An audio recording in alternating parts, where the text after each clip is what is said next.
Okay, we'll move on to that other game, Western Suburbs and Balmain, from yesterday, because I thought, incidentally, there was a bigger crowd out there than they published. I don't know whether there's one gate for... well, I won't say that. That's a terrible thing to say. West performed the greatest comeback I've written since Lazarus was returned from the dead to run out 17 to 14 winners and beat a bewildered Balmain team who threw away a half-time lead of 10-0. Now, West were totally outplayed in the first half, no doubt about that. They couldn't move through the very rigid Tigers' defence, and yet in an astonishing 17 minutes of the second half, they had 3 tries and 2 goals. The final from this young fella. Tell us about the game. Well, yes, it was sort of an up-and-down game, really. In the first half, their Balmain were just too strong in all departments. Their backing up was really good. Their defence was superb. We just could not break them at all. That's when I expected you to do some of your dodging and weaving, but you'd had this knock early. Yeah, I got a knock early in the game. It just knocked me around. Plus, it was very hot out there in the first half. Yeah. The second half, it seemed to cool down. Don't tell me you little blokes feel the heat there. Oh, in really? black jerseys we do. I wish we had white jerseys, actually. You can't do that. You're traditionally yes. Western Suburbs of the Magpies, and that's the way it's going to be. Unless you go for white with a little bit of black. Yeah, a little bit of black wouldn't hurt, I suppose. Cogger instituted a nice bit of football here. You got a good combination with him? Yeah, very good combination with Trevor.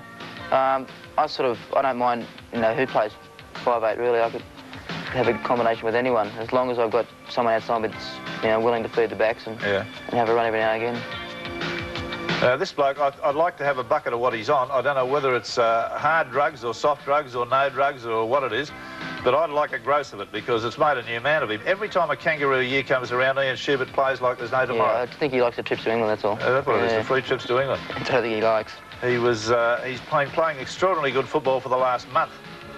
Although goal-kicking wasn't his go yesterday, was it? No, actually Colin kicked just as bad too. He kicked 1 from 7 or whatever. That's right. Yeah, the wheel fell off badly. Was it windy out there, very windy? The flags didn't indicate Not that windy. I think it was just swirling around up very high, so... Well, it doesn't really get that windy, you lift them over. So. You're becoming a television team. Yeah, we like it, actually.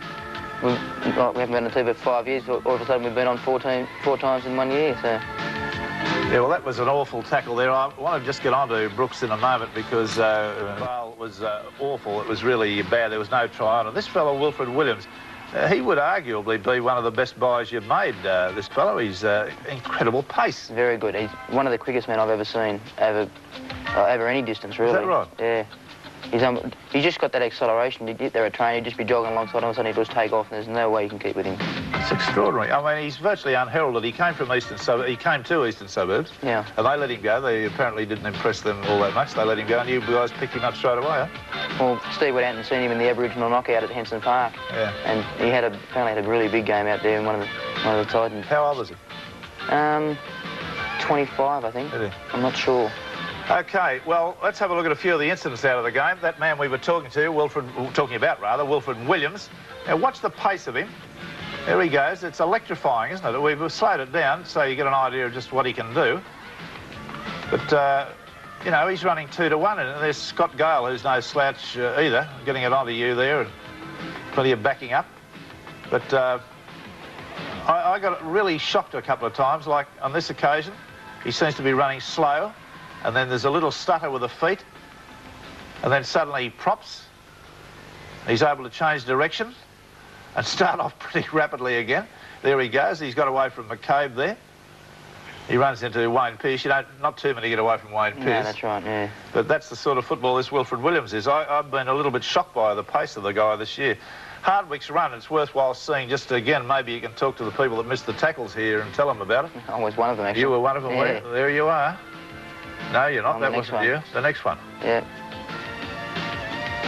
Yes, he gave everybody a clean workout there, didn't he? Yeah, he runs so low to the ground. He's a very hard man to tackle. The astonishing thing is, even though Freeman's got his hands on him, he's gone about another 18 yards sideways and backwards and pops a one-handed pass. That's where we cut out on the coverage. And I had a great lot of difficulty yesterday in that grandstand yesterday with one pier. OK, and it got directly in line with this, and I didn't see this until I had a look at the tapes this morning, and I'm just wondering whether Conlon popping the pass back into Gary Jack the last minute and a half of the game, and lo and behold, Jack drops the ball. I'm just astonished at that. I think there was a try probably going to come under the post, if not from him, from the player on his right.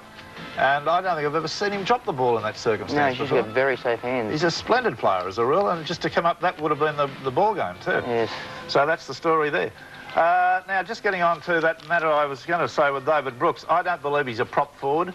I think he's quite definitely a second-row forward, and I think that's one of the reasons why Balmain have got problems around the ruck area.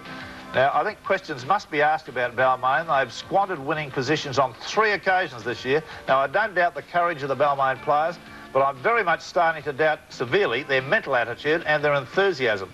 I believe several of their big names should be introduced to the reserve grade coach